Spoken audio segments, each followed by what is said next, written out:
Furyk to the Crown Plaza Invitational at Colonial.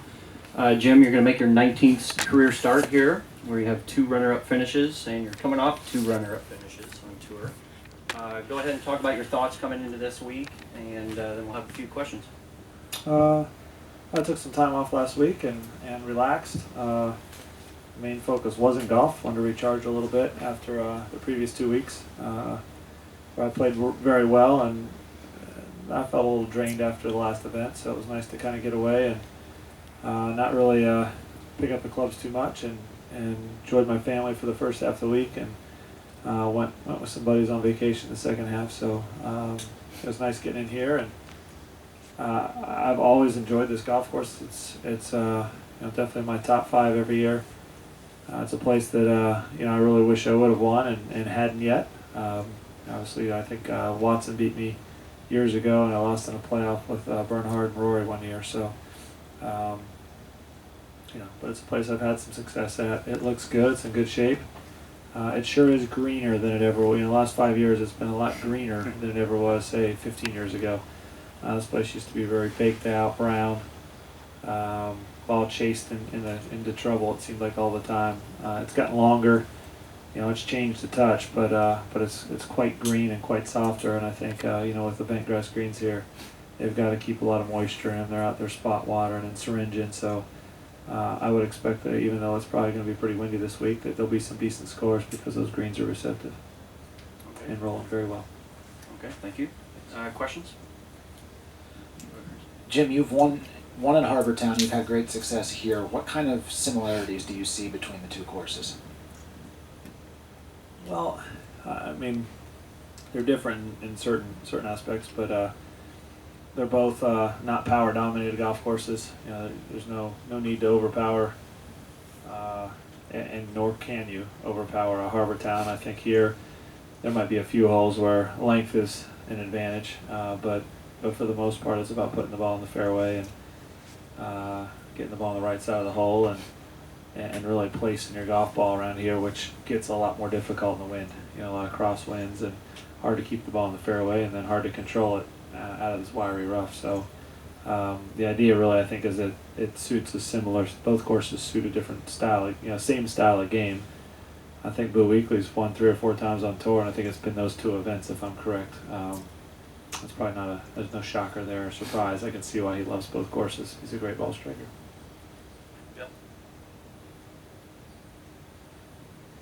The state of your game obviously is very good. Can you just talk about continuing that form? Yeah, like I said, I feel like I'm kind of starting over a little bit after a week off. I have a lot of confidence in what I'm doing, and played real well for not only the last 2 weeks, but really for about the last 5 or 6. So I've got a lot of confidence in what I'm doing out there.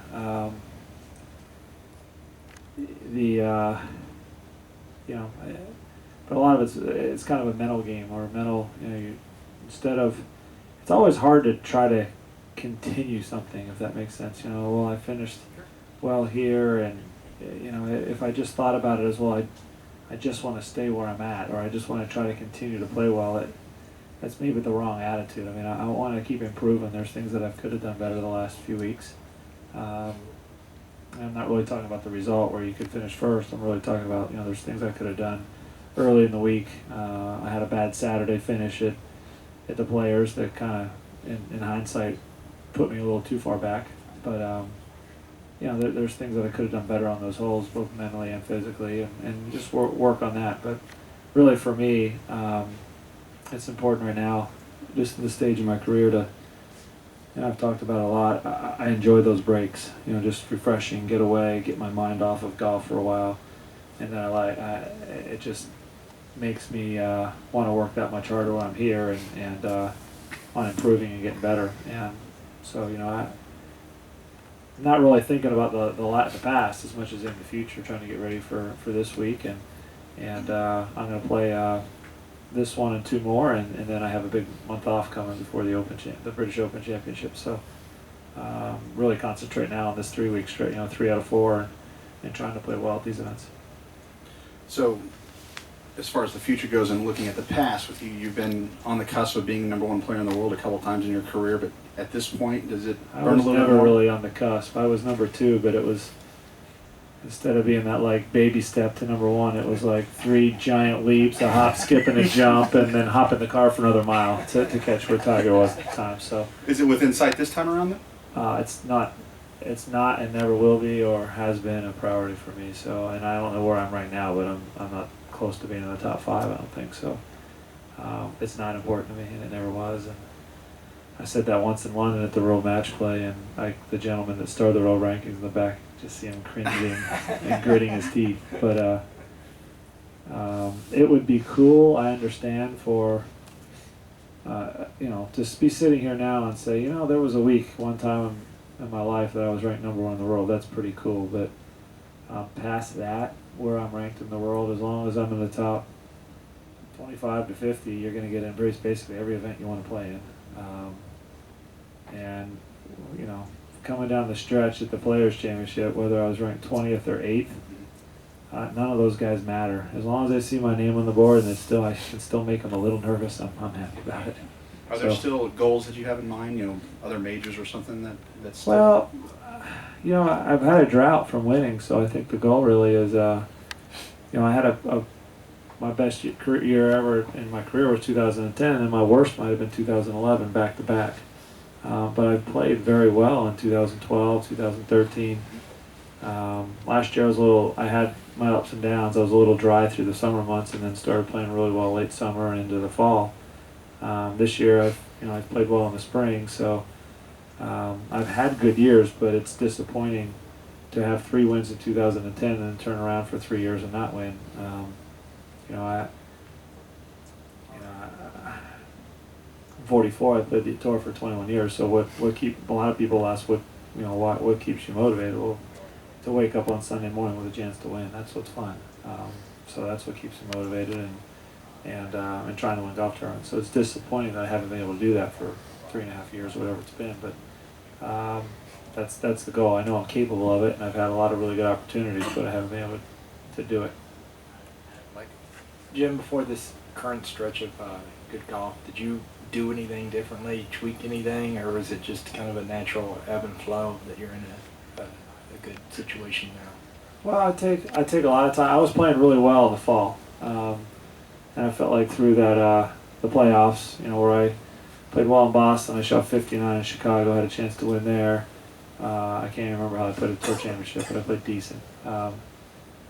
I played really well to end the year, and then I take 4 months off. I mean, that's going to be my schedule now from now on. So I've done that for the last 5 or 6 years. So I usually use the West Coast for trying to kind of find my rhythm, get my feet wet. Where's my game at? I try to build coming through Florida.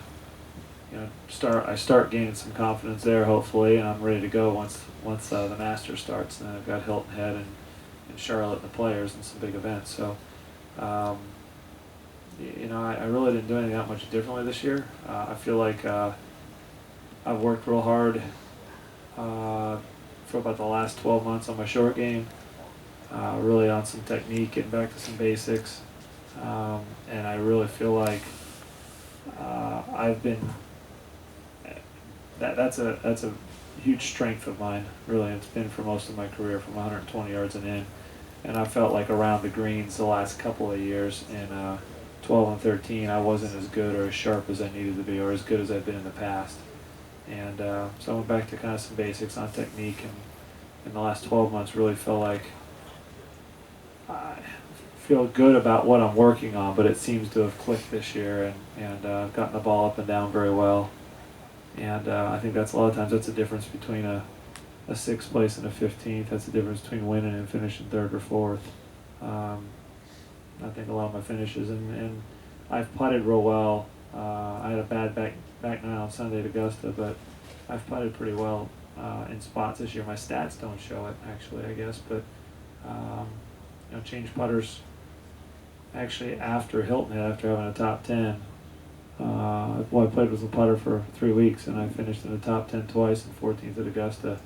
Changed putters, which I know to most people doesn't make a lot of sense. I think I freaked a lot of people out, and maybe even my caddy, and then showed up and finished 2nd with that putter 2 weeks in a row. So, I like what I'm doing with the putter right now too, and feel more confident than I have in a long time. The same putter as before. No, it was a brand new one. A brand new one showed up. A new, heavier, longer version, a new Odyssey tank. So it's never. I've tinkered with it at home. Kind of was uneasy about it. Put it away for a few months, and then was working on some stuff. And my dad is actually putting with the same putter. I started using his a little bit, goofing around at the club, and said, you know what, I gotta take that one out of the garage again and give it a try. And that's when I ended up. It's the putter I ended up playing so well the last couple of weeks. Didn't you buy a putter at a pro shop a few years ago? Is that the year you won? 2010. That's the year I won. And that putter came back out for those 3 weeks. That's one. That was the putter I was talking about. It made a brief return. It's only had brief moments. It's never made it in the bag for more than about 8 tournaments in a row. But it gets hot once in a while. I like to switch a lot. I make no bones about it. That's my one vice and tinkering with clubs. I like putters. Any last question, Chris? On Monday, an 11-year-old girl qualified for the U.S. Women's Open. Don't know if you saw it or not, but I saw it flash by on SportsCenter. wanted to know what your reaction to that is, and when you were 11 years old, did a pro tournament, let alone a major, even ever appear on your radar screen? I never played a golf tournament until I was 12, so. I think it's pretty amazing, and as a parent, probably extremely scary. I think, now that I'm a parent and I have a 10-year-old and almost 12, I don't know what the hell I would do with a child that was that good at 11 and where you would direct them. That's what would scare me the most. And I think to like a Jordan Spieth, who is so good, so young, and his parents did just such a wonderful job with him as a person, and picking the right time to play in certain events on the tour when he was ready, and playing college for golf for as long as he did, and deciding it was time to turn pro. And I mean, it seems like, maybe he made everything look great because he's such a good kid and he's so talented, but it would be really hard to have that prodigy to figure out which way to direct them. That's the first thing that crosses my mind every time I see a kid that does something stunning at early ages. Wow, as a parent, it's a scary thought, because some of those kids end up being Tiger Woods and some of them end up being burned out, and 6 years later they hate golf, if that makes sense. I saw a couple kids growing up that I grew up with that seemed to be every bit as good as me and good competition, and by the time I got to 17 years old, they didn't play golf anymore. They were done. And so I'm amazed at what she's been able to do, but I give her parents all the credit at this point for being able to do that. It's a tough road though as a kid, because man, I'd have missed. This kid could turn pro probably pretty young, you would think, and then you'd miss your childhood, and you go back. What did Jennifer Capriati turn pro at 14? And she was obviously capable and able, but I mean, she missed high school and college, and I just wouldn't want to. Those were some of the best years of my life. I wouldn't want to give those up. Everyone needs to kind of grow up a little bit and be a kid and run around and enjoy it. So I think it's incredible, but the first thing that goes through my mind as dad now is like, wow, I don't know what I would do. So my kids are just starting to play. They're beginners, so I'm on the other end. I don't know how to teach them, because it's hard to go back that far, if that makes sense. Mike? Brendan Todd's from, he went to the University of Georgia, but I think he grew up in Pittsburgh. Did your paths happen to cross? Brendan Todd? Yeah. I wasn't even aware he was from Pittsburgh. I had no idea. Till age 11. Till age 11. Gotcha. Might be a Steelers fan. I would hope. Better not tell anyone he's from Pittsburgh if he's not a Steelers fan. News for you. I didn't know that he was from Pittsburgh, and then he moved south somewhere. Yeah, to Raleigh. Raleigh area. North Carolina. Yeah, I wasn't aware of that. I don't know Brendan very well though, so we haven't had that conversation. But I lived in Pittsburgh, in that area, for only about probably 4 or 5 years, from age 2 or 3 to age of 7. Then we moved back to Eastern Pennsylvania, Lancaster, and you don't see a lot of Eastern and Western PA. You wouldn't meet as kids in junior golf until high school at best. You know, Pennsylvania wasn't like we had our Philly section stuff, and before I started playing more like AJGA nationwide, I did everything in the Philly area. And then when I kind of felt like I was doing really well in that area, we moved out and started playing some regional and national events. So, but the state of Pennsylvania is so wide.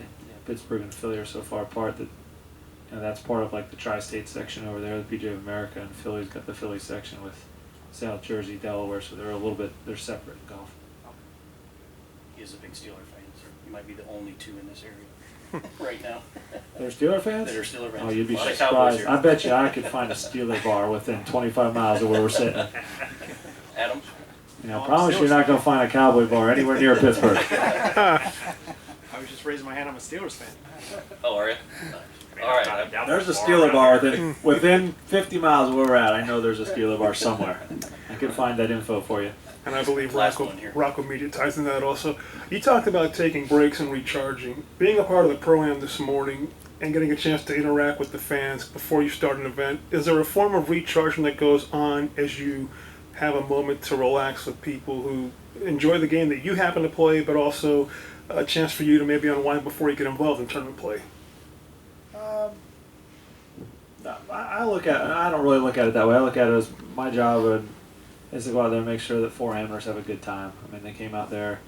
It's easy to, because if 4 guys picked you to play, they want to like you. You just have to be somewhat personable, and they're going to have a good time. They're not hoping you're an idiot out there. They're hoping you're a nice guy. So it's quite easy to do. And then it's just what I've always done throughout my career. I've played this 21st year, so it's 20 years of Pro-Ams before. So I use it as a day to prepare, try to get my game in shape. Not really bothered by what I shoot. It's more about, do I feel good over the ball? Am I hitting crisp shots? Do I feel like I have some confidence to go into Thursday? And I like to play Wednesday morning so that if there's something I want to work on, I can get it out of the way in the afternoon. But as far as I don't really see it as a release or like happy-go-lucky the day before. But my idea always has been, most of our guys are pretty good Pro-Ams, and the idea, I'm going to be out there for 5 hours. I might as well have a good time while I'm doing it, and try to enjoy the company and the people. But really, it's about them and hoping they have a good time. Okay. Well, thanks for your time, Jim. Best of luck this week.